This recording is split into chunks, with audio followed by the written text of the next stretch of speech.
Bonjour. Alors aujourd'hui, on va faire la programmation d'un Scratch en utilisant un Sprite ou un lutin qui va dessiner deux différentes formes géométriques en utilisant un stylo et en utilisant des boucles.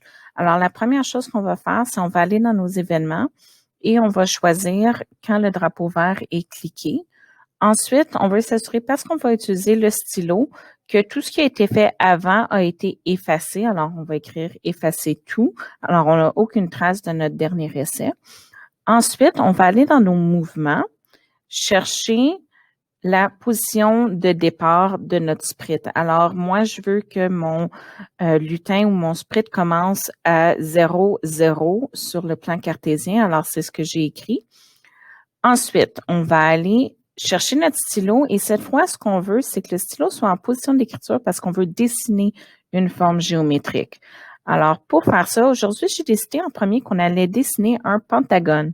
Alors, on va aller mettre une boucle qui va se répéter le nombre de fois de le nombre de côtés de notre figure. Alors, un pentagone, ça a 5 côtés. Alors, mes mouvements vont se répéter 5 fois.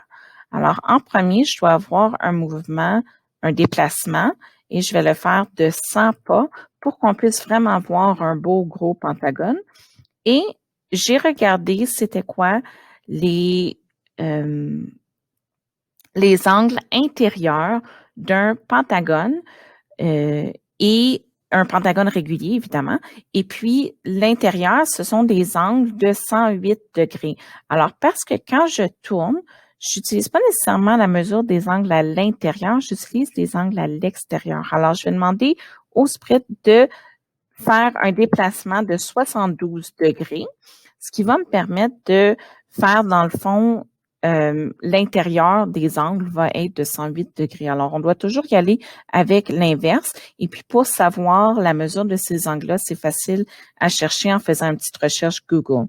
Alors, une fois que ma forme va avoir été décidée, ce que je veux faire, c'est que je veux que mon sprite aille dire c'est quoi. Alors, il va annoncer à tout le monde, c'est un pentagone. Il va dire ça pendant 2 secondes. Alors, on peut regarder ici tout de suite, essayer notre première programmation. Alors, il a dessiné son pentagone et il dit c'est un pentagone. Ensuite, ce que je veux, c'est qu'il aille dessiner une deuxième forme géométrique. Alors, la première chose qui sera à faire, premièrement, c'est d'aller relever mon stylo parce que sinon, il va aller faire une autre ligne. Mais je veux pas qu'il commence sur le même point de départ parce que sinon, mes deux formes vont être collées une contre l'autre.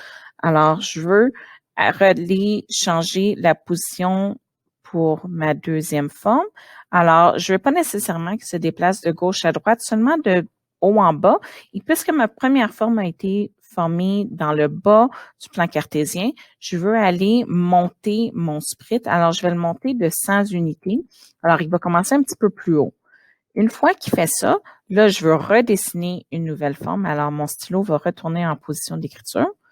Puis, je vais aller créer une autre boucle.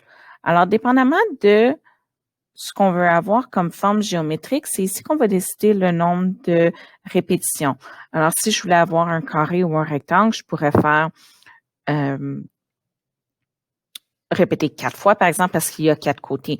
On doit se souvenir que si je fais seulement mon déplacement et mon angle, qu'on va toujours avoir des figures régulières. Alors, tous les côtés vont être de la même longueur, ce qui est impossible. Donc, si je veux faire un rectangle, je peux pas utiliser une seule boucle, je vais utiliser deux boucles différentes pour faire un rectangle puisqu'on a deux paires de côtés avec la même longueur. Alors, cette fois-ci, ce que je vais faire un triangle équilatéral. Alors, on va se répéter 3 fois. On va avoir premièrement un bloc de déplacement qu'on va mettre de 100 pas encore une fois et tourner.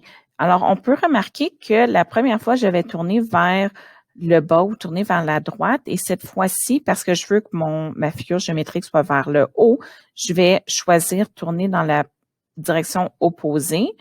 Et un triangle équilatéral, les angles intérieurs sont de 60 degrés.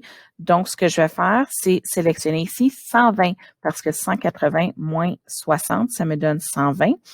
Et après avoir changé mon angle, je veux que mon bonhomme aille dire c'est quoi la figure géométrique. Alors, on va écrire ici, c'est un triangle. Il va dire ça pendant 2 secondes, pardon. Et la dernière chose qu'on va faire, c'est aller relever le stylo parce que si on ne fait pas ça, on va toujours avoir une ligne entre nos programmations. Alors, ici, je vais aller le mettre. Alors, on voit ici un pentagone et ensuite, il est dessiné un triangle. Alors, on peut utiliser la même programmation de façon différente en choisissant nos formes géométriques préférées et c'est tout ce qu'on a besoin de faire. Et tu peux ensuite rajouter des éléments créatifs. Tu peux mettre un arrière-plan, tu peux changer la couleur de l'angle, tu peux rajouter des sons de façon à rendre ta programmation originale et propre à toi.